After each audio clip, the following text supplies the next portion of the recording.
தேவர்களையும் எளிதா கண்டுபிடிக்கலாம்னு நினைச்சு தமையேந்தி ஆர்வர்கிட்டயும் போய் உண்மையான நலனை தேர்ந்தெடுக்கிறா. அவங்களுக்கும் இனிதே திருமணம் நடந்து முடியுது. அங்க இருந்து எல்லாருக்கும் ரொம்ப சந்தோஷம். நலன் தமயந்தியோட திருமணம் ரொம்ப விமர்சையா நடந்து முடியுது.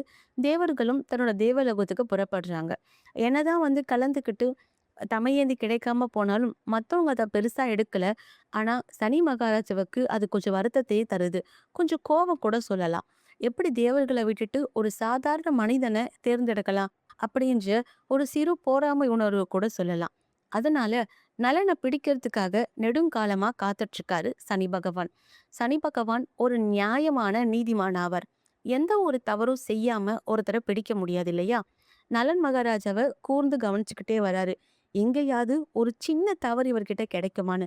ஆனா உண்மையிலேயே நலன் மகாராஜா எந்த ஒரு தவறும் செய்யாத ஒரு மனிதர். ரொம்ப நல்லவரு. பூஜை புனஸ்காரங்கள்